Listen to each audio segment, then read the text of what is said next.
आता है फोटो खाली, जो हमारा खाली पड़ा, जैसे हम यहाँ काम कर रहे हैं पीछे से हमारे उसके फोटो खींच के ले जाता है।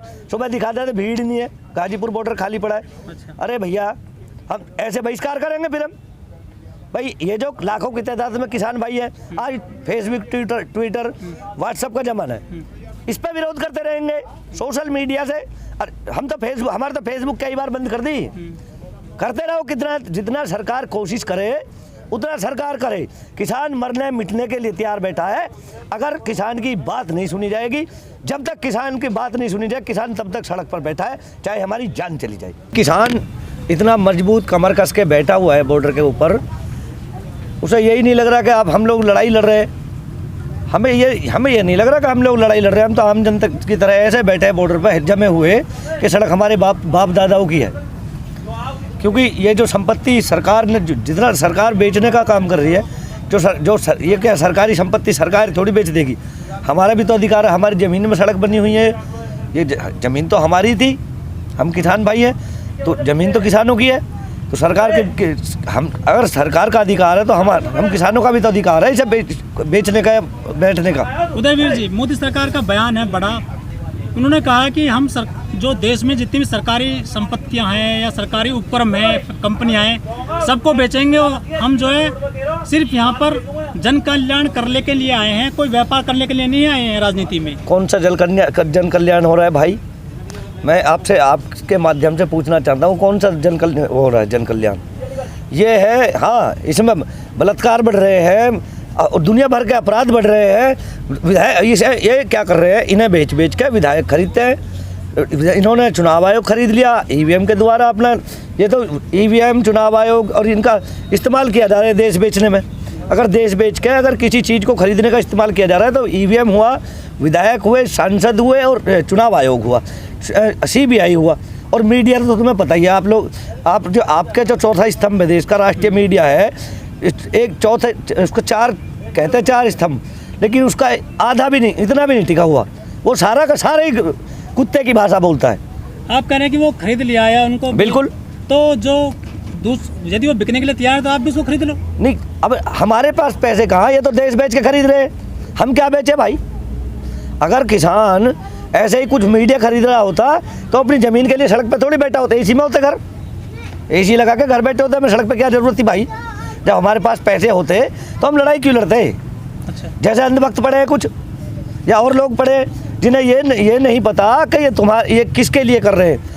ये जो देश बेचा जा रहा है, ये देश को गुलाम बनाने के लिए किया जा रहा है। क्योंकि अकेले अब आप गोरखपुर उठा के देख लो, वहाँ लीज पर स्कूल चल रहे हैं, 173 स्कूलों की मान्यता रद्द हुई है योगी के गढ़ में। क्यों? क्योंकि वो किराए पर है और ज़्यादातर वहाँ लोग किराए पर स्कूल चला रहे हैं। और उनके पास अब जब 1 साल हो गया, ना तो टीचर को सैलरी मिल रही है, प्राइवेट टीचर को आपको पता है कौन देगा सैलरी, ना ही बच्चों को आपने दिया। आप आज देखा है आपने कि इसके पंचायत चुनाव के चलते इन्होंने बच्चों को एग्जाम, और आज से और 1 अप्रैल तक इन्होंने स्कूल भी बंद कर दिए। बच्चे के जब अब बीच में स्कूल खुले, लोगों ने 9-9 हज़ार 10-10 हज़ार रुपये की किताबें बच्चों को दिलवाई, जो उनकी बकाया फीस थी वो जमा कराई। आज से फिर स्कूल बंद कर दिए इन लोगों ने। 1 तारीख को बोल देंगे लॉकडाउन हो गया।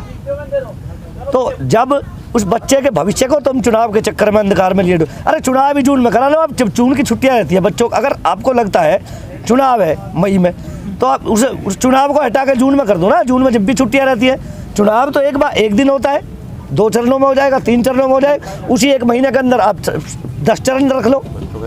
लेकिन बच्चों का भविष्य क्यों खराब कर रहे हो आप? बच्चों की साल खराब हो गई, एक तो हो गई।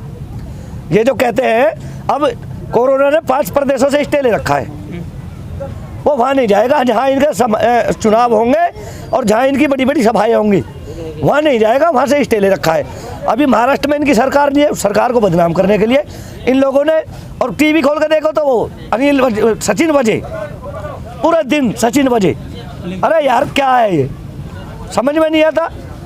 और अब दिल्ली में आने वाला है कोरोना, क्योंकि किसान भगाना है। कैसे भगाए? अच्छा। इनको ये किसान भगाना है दिल्ली की बॉर्डर से, कि किसानों को कैसे भगाया जाए। पहले हम लोगों ने कोरोना इसलिए बर्दाश्त किया क्योंकि हमने सुना नहीं था, हो सकता है कोई घातक बीमारी हो। तो अब लगती नहीं आपको? नहीं, तो हम नहीं बता रहा हूँ मैं आपको, हम सोचते थे कि शायद कोई घातक बीमारी होगी जहाँ इतने देशों में इतने लोगों की, लेकिन हमें बाद में पता चला क्योंकि तो बिकाऊ मीडिया और ये जो प्रधानमंत्री जो विदेश में यात्रा किए, उन्होंने क्या किया, देश को बेचकर देश को बेचकर विधायक खरीद रहे, कार्यालय बना रहे, ईवीएम खरीद रहे, सीबीआई खरीद रहे, मीडिया खरीद रहे। और ये बीमारी जो बनाई गई है ये मात्र 3 देशों से मिलकर बीमारी बनी, अमेरिका, चीन और हमारे यहाँ। जो झूला इसलिए तो झूलने जाते थे, ये बीमारी का हड में इन लोगों ने सारे देश को बेच दिया, लूट लिया। लेकिन जो भाजपा के नुमाइंदे वो कहते हैं कि मोदी जी ने जो है समय रहते कोरोना को पूरे देश में नहीं फैलने दिया। हाँ, तो मैं बता तो रहा हूँ, सारे जितनी बीजेपी के लोग हैं सारे ही तो वैज्ञानिक हैं। अरे ये सारे ही तो वैज्ञानिक हैं, हम तो ढूंढ रहे हैं, हम तो इनसे देख रहे हैं, थोड़ी तकलीफ हमें भी दे दो। अरे जिस बीमारी की दवा नहीं हुआ ठीक कैसे हो जाता है आदमी, जिसकी दवाई अब बन रही है और आदमी 1% रह गया बीमारी और 99% आदमी ठीक कैसे होगा बिना दवा के। लेकिन अब दवा भी आ चुकी है, उसके बावजूद फिर से कोरोना के मरीज अब बढ़ रहे हैं। अब बताओ, अब कहाँ दवाई तुम्हारी काम कर रही है भाई? जिन लोगों को तुम दवाई लगा रहे हो, कोई मर जा रहा है, कोई बीमार होकर वापस हॉस्पिटल जा रहा है, क्या ये दवाई नहीं है? ये दवाई हम तो लगवाई नहीं, ना लगवाएं भाई। तो किसान कह रहे हैं हम दवा नहीं लगवाएं। नहीं, हमारे पास नहीं है कोरोना, हम लाखों की संख्या में पड़े हैं। आप वहाँ टीकरी बॉर्डर चले जाओ, सिंगू बॉर्डर चले, यहाँ चले जाओ, शाहपुर शाहजहानपुर बॉर्डर चले जाओ, लाखों की संख्या में जो हम लोग पड़े, यहाँ कोरोना नहीं है क्या? दिल्ली इसके बॉर्डर, इसके जहाँ ये इन लोगों ने कील गाड़ रखी है, इसके पल्ली तरफ भी दिल्ली है क्या? या यहाँ से इधर कूदने में कोरोना का डर लग रहा है? यहाँ जो दिल्ली के अंदर हमारे सिंगू बॉर्डर पे, दिल्ली के अंदर भी बैठे, दिल्ली के बाहर भी बैठे, वहाँ वो अंदर वाले, उनसे डर लग रहा है क्या किसानों से कोरोना को? टिकैत साहब पूरे देश में रैली कर रहे हैं, जगह जगह जाकर। बिल्कुल। तो इससे क्या हासिल हो जाएगा? चुनाव लड़ेंगे क्या वो? देखिए टिकैत साहब चुनाव नहीं लड़ेंगे और ना हमारा कोई किसान संगठन चुनाव लड़ता है। हम तो ये है, हम तो इस सरकार का विरोध कर रहे हैं। जब तक सरकार हमारी नहीं सुन रही तो हम क्यों सुने इस सरकार की? इन बेरूपियों की क्या सुननी? ये झूठा जुमला देते हैं, फिर कहते थे जुमला। अभी बिहार को दवाई फ्री दे रहे थे, वैक्सीन फ्री दे रहे थे, बिहार चुनाव हुआ, बिहार का नाम तो नहीं है वैक्सीन मिल रही है कहीं, ठीक।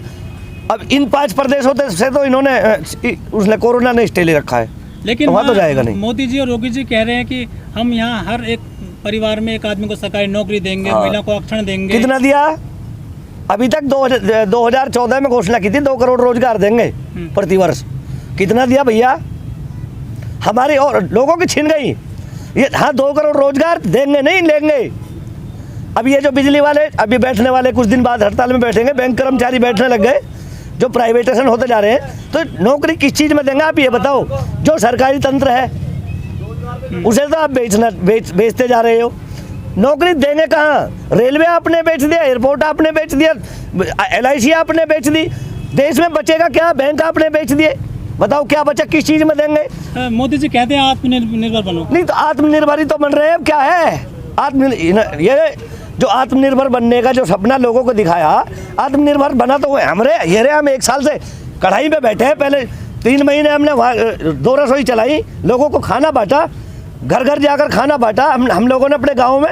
और अब 4 महीने से गोलगप्पे बांट रहे हैं, गोलगप्पे, चाय, पकौड़ी। तो आत्मनिर्भर हो तो गए। ये जरूर कर दिया इस सरकार ने हमें, अगर हम अपने चद्दर तान के अपने घर में सोते थे, लड़ना सिखा दिया। अच्छा। कम से कम ये जरूर है, जब हमें पसीना आता था तो हम AC में बढ़ के बैठ जाते थे, लेकिन यहाँ पसीना भी, बारिश भी, ठंड भी, गर्मी भी सब झेल रहे और नंगे पैर घूम रहे, जबकि नंगे पैर कभी चलते भी नहीं। अब तो आपकी कोई वार्ता भी नहीं हो रही है सरकार से, ना आपको इनवाइट किया है। देखिए सरकार की बात बताऊं, सतपाल मलिक है, मेघालय के गवर्नर है। अब कौन सी भाषा बोल रहे हैं? धीरे धीरे जब इनका जो जमीन से थोड़ा मोड़ा जुड़ा हुआ है, जिनकी आंखों में थोड़ी घनी शर्म बची है, उन्हें थोड़ा ज्ञान आता जा रहा है। वो लोग हमारे साथ आने वाले। उन्होंने सीधा ऐलान कर दिया, आप किसानों को नहीं हरा पाओगे, और सच्चाई भी यही है। कितने लोगों का आप झूठे मुकदमे लगा के अंदर कर सकते हो? क्या अंदर बैठकर लड़ाई नहीं किसान जो लड़ाई लड़ेगा वो जेल के अंदर बैठकर नहीं, तुम्हारा गोदी मीडिया नहीं दिखाएगा तो क्या और कोई दिखाएगा नहीं इनकी लड़ाई? हम कागज और पेन है। जब इस देश में भी कुछ नहीं था तो कागज पेन की लड़ाई गांधी जी ने जो स्टार्ट की थी लड़नी, तो कागज पेन अंदर से चलता रहेगा, मत दिखाओ मीडिया। उदयवीर जी, 2 राज्यों में बड़े हैं जो दोनों बड़े राज्यों में चुनाव होने वाले हैं अगले साल, जैसे उत्तराखंड और यूपी। यहाँ के जो जनप्रतिनिधि हैं, सबसे ज़्यादा MP MLA हैं, भाजपा के पास, उनमें से कोई भी किसानों के पक्ष में अभी तक नहीं आया खुल करके। तो हम ही इन्हें कहाँ बढ़ने देंगे, आगे चल के जूते मारेंगे सालों को, जैसा हरियाणा में पंजाब में हो रहा है यही हाल होगा यहाँ होना है इनका। तो विधायकों को तो वोट लेना है ना 2000। हाँ तो ले लो ना, आ जाओ बीच। अगर हमारे बीच की बात करेगा कोई भी प्रतिनिधि तो हाँ उसके साथ खड़ा होगा आदमी कोई, जो हमारे बीच की बात, हमारे किसान समाज की या किसी मजदूर वर्ग की या किसी की बात, क्योंकि ये तो लोग इनके पास ईवीएम है। जब तक ये हथियार इनके पास है, इन्हें जनता की जरूरत नहीं है, खाली बटन दबाते रहना है वहीं। अच्छा। जो दूसरे देशों ने जिसे धिक्कार दिया उसे अपना कर लाए हैं। गोदी मीडिया ने, अरे बहुत अच्छा है थोड़ा, तो ये जो बिकाऊ जो कुत्ते हैं ये मीडिया में बनकर बैठे हैं। एक कहता है, पूछता है, अरे साले तेरे मुंह पर थूकता है भारत, तूने जवानों को शहीद करा दिया, मैं तो ऐसे कुत्ते को सरेआम गोली मार दूं। अर्नब गोस्वामी जैसे पत्रकार, जब अर्नब गोस्वामी जेल में थे तो उनके लिए तो पूरी भाजपा अरे यही तो है सपोर्ट में आ गई थी। नहीं भाई, आपको पता नहीं है फिर, मैं यही तो कह रहा हूँ, 1 घंटे से यही तो बोल रहा हूँ, ये बिकाऊ मीडिया है। 2 चैनल थोड़ा दिखा देते हैं हमें तो, NDTV और एक न्यूज़ 24, थोड़ा का ना ये दिखा देते हैं रवीश कुमार, संदीप सिंह, बाकी कोई। अभी मैं टीवी 1 घंटे देखा, कुछ नहीं। तो क्या सरकार ने जो मीडिया उस पर भी कब्जा कर रखा है? और क्या दिखा रहा है आपका मीडिया हमारा? किसान को ये दिखा देते हैं, मुट्ठी भर किसान है ही नहीं कुछ भी। आप चलो हमारे साथ, अभी इसी बॉर्डर पे घुमा दे आपको, 50,000 लोग हैं हम। अभी थोड़े उसमें सिंगू बॉर्डर चलो, कम से कम 3 लाख लोगों की तादाद में हमारे किसान भाई पड़े हैं। टिकरी बॉर्डर चलो, 5 से 10 लाख लोगों के बीच में 26.5 किलोमीटर लंबा जो हमारा टिकरी बॉर्डर है, 12.5 किलोमीटर लंबा जो हमारा सिंगू बॉर्डर है। आप इसे भी देख लो, 2 से 3 किलोमीटर और 2 लाइन है पुल, जितना आदमी हमारा ऊपर है इतना ही पुल के नीचे है। तो जो 5 आप दिखा देते हैं, ये जो चौथा स्तंभ बिका हुआ मीडिया, गोदी मीडिया, ये दिखा देते हैं कि मुट्ठी पर किसान बचे हैं, किसान है ही नहीं एक। अब हम यहाँ सेवा कर रहे हैं तो हमारा टेंट खाली होगा जब हम लोग सेवा में लगे हुए हैं। यहाँ लोग आप लोगों को खाना खिला रहे हैं, किसान भाइयों हमारे जितने भी आ रहे हैं सबको खाना पीना जो व्यवस्था हमारे हमसे बन रही है वो कर रहे हैं। तो अब हम लोग टेंट में तो बैठ के खिलाएंगे नहीं, उन्हें बाहर खड़े होकर ही खिलाएंगे। कोई आता है अखबार वाला, दैनिक जागरण वाला आता है, हमने साले को 2 बार आग लगा दी थी, दैनिक जागरण अखबार को बहिष्कार कर दिया हमने। यहाँ अखबार पेपर वाला हमारे यहाँ दैनिक जागरण अखबार को लेता नहीं है यहाँ पे कोई भी।